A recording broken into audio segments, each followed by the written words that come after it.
पिता और पुत्र और पवित्र आत्मा के नाम पर आमीन। यीशु मसीह में प्यारे भाई और बहनों, आज हम मैथ्यू के सुसमाचार के 21वें अध्याय के 28 से लेकर 32 तक के ईश वचन पर मनन चिंतन करेंगे। मैथ्यू के सुसमाचार के 21वें अध्याय में हम देखते हैं कि ईसा मसीह फरीसियों की, शास्त्रियों की आलोचना करते हैं और दो घटनाओं से, दो दृष्टांतों से इस बातों को बताने की कोशिश कर रहे हैं। सबसे पहले तो वो यरूशलेम मंदिर में बेचने और खरीदने वालों को बाहर खदेड़ देते हैं और सराफों की मेजें और कबूतर बेचने वालों की चौकियां को उलट देते हैं। इस प्रकार वह प्रभु के मंदिर को शुद्ध करना चाहते हैं, क्योंकि यह एक दिखावट की जगह में तब्दील हो गई थी। क्रय विक्रय का केंद्र बन चुका था यरूशलेम प्रभु का पवित्र मंदिर। इससे प्रभु बहुत दुखित थे और इसके बाद वो अंजीर के पेड़ को देखते हुए, जिसमें कि फल नहीं दिखाई देता, उसे शाप देते हैं। तो इस दृष्टांत के द्वारा ईसा मसीह ये समझाना चाहते थे कि प्रभु ने तुम सबको बहुत मौका दिया।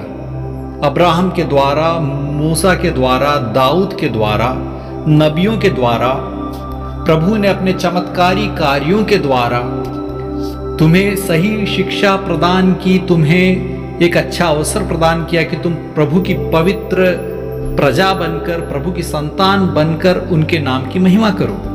लेकिन इतना अवसर मिलने के बाद भी तुम में कोई भी फल नहीं दिखाई दे रहा है। देखने में तो तुम हरे भरे पेड़ की तरह दिखाई देते हो, लेकिन जब तुम्हारे निकट आओ तो तुम्हें कोई भी फल नहीं दिखाई देता। तो इस प्रकार ये जो फरीसी और शास्त्री थे उस जमाने में, यहूदी, वे सिर्फ दिखावा कर रहे थे। उनका अंतःकरण मलिन था, उनके मन में कोई भी बदलाव नहीं था, कोई भी पवित्रता थी नहीं। वो सिर्फ मूसा के द्वारा प्राप्त हुए नियमों का पालन करते हुए अपने आप को बहुत ही पवित्र और महान जताने की कोशिश कर रहे थे। इसलिए आज के सुसमाचार के 28 से लेकर 32 तक के वाक्यों में प्रभु दो पुत्रों का दृष्टांत सुनाते हैं। एक मनुष्य के दो पुत्र थे और जिन्हें पिता एक काम के लिए भेजते हैं। सबसे पहले एक पुत्र को बुलाते हैं तो वो कहता है कि मैं नहीं जाऊंगा, लेकिन बाद में उसे पछतावा होता है और वह जाकर पिता के द्वारा दिया गया कार्य करता है। लेकिन दूसरा जो पुत्र है वह जाकर कहता है कि जी हाँ पिताजी, मैं जरूर करूंगा, लेकिन वह जाकर अपना काम नहीं करता है। तो कौन है ये दो पुत्र? पहला पुत्र जिसने पहले इंकार किया और जाकर पछतावा हुआ उसे, और उसने जो प्रभु ने, जो पिता ने उससे मांगा था, उस कार्य को करता है। ईसा मसीह कहते हैं कि वे सब पापी व्यक्ति हैं, नाकेदार व्यक्ति हैं, वेश्याएं हैं, जो तुम नियम के पालन करने वाले, दूसरों के सामने अपने आप को महान जताने वाले, अपने आप को संत दिखाने वाले, तुमसे पहले वे प्रभु के राज्य में प्रवेश करेंगे। और दूसरा पुत्र वही है शास्त्रियों का, फरीसियों का प्रतीक है। सबसे पहले आकर कहता है कि हाँ हाँ प्रभु, आप जो भी हमसे मांगेंगे हम करेंगे।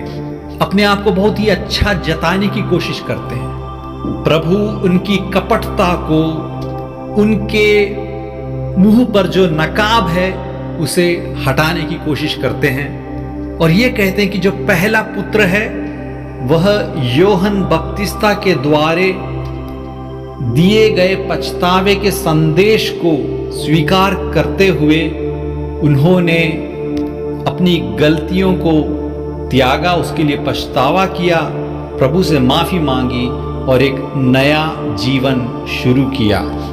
लेकिन धिक्कार है उस दूसरे पुत्र का, अर्थात जो अपने आप को प्रभु की प्रजा बताते हुए दूसरों के सामने अपनी रौंद दिखाते हैं और छोटे लोगों को दबाने की कोशिश करते हैं, नियम का पालन करने की बात को लेकर अहंकार में जीते हैं, प्रभु के मंदिर में बड़ा स्थान पाते हैं, दूसरों को नीची नजर से देखते हैं।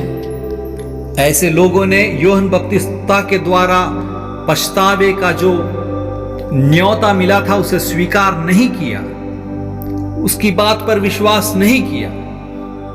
ऐसे सभी लोग ईश्वर के राज्य से खदेड़ दिए जाएंगे, वो ईश्वर के राज्य में प्रवेश नहीं कर पाएंगे। यशायाह ग्रंथ के 29वें अध्याय के 13वें वाक्य में हम देखते हैं, ये लोग केवल शब्दों द्वारा मेरे पास आते हैं, इनके होंठ मेरी महिमा करते हैं, किंतु इनका हृदय मुझसे दूर है। यह दूसरों के आदेश से मुझ पर श्रद्धा रखते हैं, इनकी भक्ति रटाई हुई शिक्षा है। और मैथ्यू के सुसमाचार 15वें अध्याय के 8वें वाक्य में प्रभु इसे दोहराते हुए ऐसे लोगों से कहते हैं कि तुम सिर्फ अपने होठों से मेरी आराधना करते हो, प्रभु की आराधना करते हो, लेकिन तुम्हारा दिल प्रभु से बहुत दूर है। तो हे भाई और बहनों, हम अपने दिखावट के जीवन को त्यागें, यथार्थ भक्ति में जिएं, प्रभु में श्रद्धा रखें और उन्हें प्यार करें, उन पर विश्वास करें और उनकी आज्ञा का पालन करें। दूसरों को दिखाने के लिए नहीं, हमारी प्रार्थनाएं और ईश्वर के आलय में हम जो कुछ भी करते हैं दूसरों को दिखाने के लिए नहीं करना चाहिए, क्योंकि प्रभु हमारे मन को देखते हैं, हमारे दिल को पहचानते हैं। हमें दिल से प्रभु की आराधना करनी है और हमारे जीवन से यह साबित करना है, अपने जीवन के फल के द्वारा साबित करना है कि हम वास्तव में प्रभु में विश्वास करते हैं और उनके प्रति श्रद्धा रखते हैं। एक स्थान पाने के लिए, दूसरों के सामने बड़ा बनने के लिए दिखावे करने की बिल्कुल भी जरूरत नहीं है। ऐसे कोई भी व्यक्ति को प्रभु के राज्य में प्रवेश नहीं मिलेगा। प्रभु अच्छी तरह से हमें याद दिलाते हैं। इसलिए हम इस बात को माने और समझें कि बपतिस्मा स्वीकार करना ही काफी नहीं है, अपने आप को ईसाई बताना ही काफी नहीं है, दूसरों के सामने अपने आप को बड़ा मानना और बड़ा दिखाना काफी नहीं है। अपने दिल से प्रभु को चाहो, उनकी आराधना करो और उनके बताए रास्ते पर जीते हुए उनके नाम की महिमा गाओ। हो सकता है कि पहले पुत्र की तरह पहले तुम प्रभु से दूर थे, तुम प्रभु को नहीं समझते थे, उनकी राह पर नहीं चलते थे, तुमसे गलतियां हुई, तुमसे भूल हुई, तुमसे पाप हुए। लेकिन आज जब प्रभु तुम्हें बुलाते हैं और यदि तुम्हारे मन में पछतावा है, तुम प्रभु की राह में वापस आना चाहते हो, तो प्रभु तुम्हें फिर भी स्वीकार करने के लिए तैयार है। यह है सुसमाचार। इस सुसमाचार पर हम विश्वास करें, अपने जीवन के अंदर झांकें और प्रभु के बताए रास्ते पर जिएं। प्रभु आपको अनुग्रहित करें। आमीन।